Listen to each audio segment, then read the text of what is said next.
We've got this question in from a listener. She emailed it to us. She emailed us questions at Ask Joe DiMatteo. That's questions at AskJoeDiMatteo.com. That's how you can email us. Love to have your questions, like this one.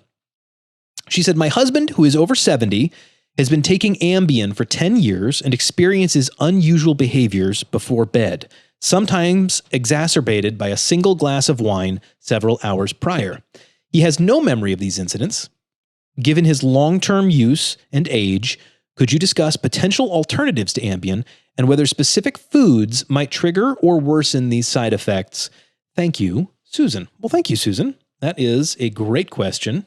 So what's going on here? Why is Ambien causing these sorts of strange behaviors? Yeah, I mean, obviously with a lot of these questions, we would like a little more information. So there's a couple different angles to take, I guess. I guess the way that I read it is he's over 70 now. He's been on it for 10 years. Something changed. I'm going to safely assume that it's not been 9 years of what specifically strange behavior, unusual behaviors before bed, yeah, and no memory of it. So I would hope that this has not gone on for 7-8 years. If it has, Susan is a very patient woman. Yeah, very.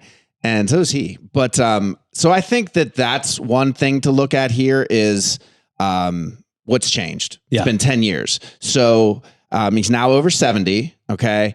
One issue with Ambien is that clearance in the elderly has been shown to dramatically decrease. So clearance goes down, peak plasma concentrations. It varies, but can be up to 50% higher. So the dose hasn't changed. Nothing's changed with you, that would have maybe a direct impact. But over time, as you age, you're going to clear less of the same dose of Ambien that you've been taking. Okay, pretend that I don't know what peak plasma levels and clearance means.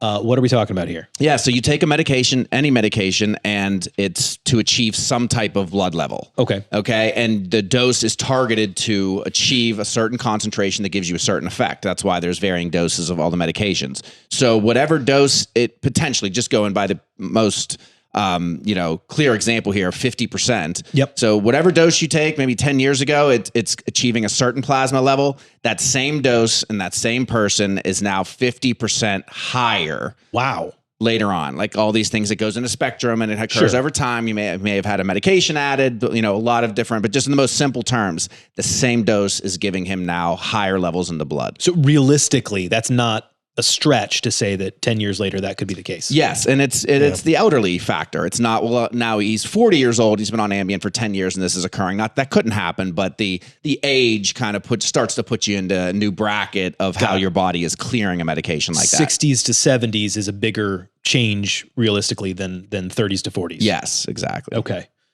All right. So clearance level and peak plasma level, that's a strong possibility. So what you're saying, if I understood you right, you're saying it's entirely possible that just because of his age, the medication is hitting harder. Yes. The studies have shown that even on lower doses, side effects become more severe over time. Assuming that the clearance is decreasing and the concentrations are now higher. This strikes me as something that would have popped up in school. Yeah. Something you do a presentation on, a question on a test. Yeah. Maybe what seems like a minute detail could be worth investigating, because who knows, he could have blood work done and his liver and kidney function, despite his age, could still be normal. But but I think Joey brings about like the primary, I think, focus, especially if there was a stark change like this.